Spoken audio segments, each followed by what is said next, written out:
Website చేసుకుంటే automatic customers వస్తారా? ఇది ఒక బిజినెస్ ఓనర్ నన్ను అడిగిన క్వశ్చన్. నిజంగా చాలామంది బిజినెస్ ఓనర్స్ ఏమనుకుంటారంటే, మనం ఒక వెబ్సైట్ క్రియేట్ చేసుకున్నామంటే ఆటోమేటిక్ కస్టమర్స్ మన దగ్గరికి వస్తారు అన్నట్లు అనుకొని వేలు లక్షల రూపాయలు ఖర్చు పెడతారు వెబ్సైట్ కోసం. కానీ మనం తెలుసుకోవాల్సిన విషయం ఏంటంటే, మనం ఎంత అమౌంట్ ఖర్చు పెట్టినా కూడా ఆటోమేటిక్గా మన వెబ్సైట్ అనేది గూగుల్లో కస్టమర్ సెర్చ్ చేసిన వెంటనే మన వెబ్సైట్ టాప్లో రాదు, ఫస్ట్ పేజ్లోకి రాదు. మరి ఎలా వస్తుంది? అంతకంటే ముందు మనము గూగుల్ కానీ అదర్ సెర్చ్ ఇంజిన్స్ బింగ్ లాంటివి ఎలా వర్క్ అవుతుందో తెలుసుకోవాలి. దాన్ని ఒక సింపుల్ ఎగ్జాంపుల్ చెప్తాను. ఫర్ ఎగ్జాంపుల్, ఒక లైబ్రరీ ఉంది. ఆ లైబ్రరీలో బుక్స్ కావాలనుకోండి, వాళ్ళు ఏం చేస్తారు, ఒక ఆటోనో కారో వ్యానో తీసుకొని మార్కెట్లోకి వెళ్తారు. మార్కెట్లో వెళ్ళి ఆ బుక్స్ మొత్తం కలెక్ట్ చేసుకొని వస్తారు. కలెక్ట్ చేసుకున్న తర్వాత ఏం చేస్తారు, వాటన్నింటి కూడా ఒక స్టోరేజ్ రూమ్లో పెడతారు.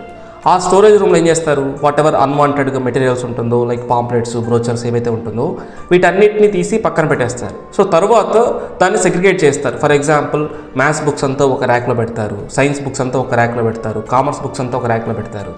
సేమ్ అలానే మనం కూడా వెబ్సైట్ క్రియేట్ చేస్తాం కదా. ఈ వెబ్సైట్లో ఉన్న పేజెస్ ఏవైతే ఉంటాయో ఇవన్నీ కూడా ఏంటంటే వరల్డ్ వైడ్ వెబ్లో ఉంటుంది. గూగుల్ కానీ అదర్ సెర్చ్ ఇంజిన్స్లో క్రాలర్ అని ఏం చేస్తుందంటే, ఇంతకు మన ఎగ్జాంపుల్ మాట్లాడినట్టుగా ఒక ఆటో ఆర్ వ్యాన్ తీసుకెళ్ళి వాళ్ళు మార్కెట్లో బుక్స్ తీసుకొస్తారని చెప్పాం కదా.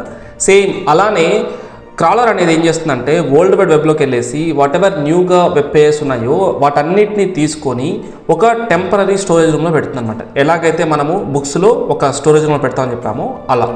దెన్ ఇక్కడ ఏం చేస్తుందంటే గూగుల్ దగ్గర ఒక ఇండెక్స్ అని ఒకటి ఉంటుంది అనమాట. అది ఏం చేస్తుందంటే, ఇప్పుడు ఫర్ ఎగ్జాంపుల్ మనము కంటెంట్ అనేది వేరే వెబ్సైట్ నుండి కాపీ చేసి మనం పేస్ట్ చేసాం అంటే అది డూప్లికేట్ కంటెంట్. అలాంటి పేజెస్ ఏమైనా ఉంటే దాన్ని పక్కన పెడుతుంది. కొన్ని పేజెస్ ఏంటంటే ఎంటీ పేజెస్ ఉంటుంది అనమాట. అంటే ఎలాంటి టెక్స్ట్ లాంటిది ఏముండదు, కంటెంట్ ఏముండదు, అలాంటి పేజెస్ అంతా ఫిల్టర్ చేస్తుంది. అండ్ కొన్నిట్లో ఏంటంటే లో కంటెంట్ ఉంటుంది అనమాట. అలాంటి వాటిని ఇలా గూగుల్ వాటికి అన్వాంటెడ్ అనుకున్న వాటన్నిటిని కూడా ఫిల్టర్ చేసి పక్కన పెట్టేస్తుంది అనమాట.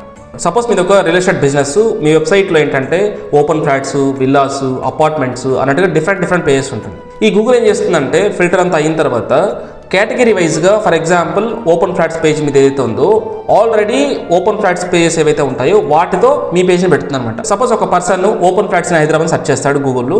గూగుల్ దగ్గర ఆల్రెడీ ఓపెన్ ఫ్లాట్స్ హైదరాబాద్ రిలేటెడ్గా కొన్ని వేల పేజెస్ ఉంటుంది. మరి ఆ వేల పేజెస్ నుండి గూగుల్ ఎలా ర్యాంకింగ్ ఇస్తుంది? అదే SEO.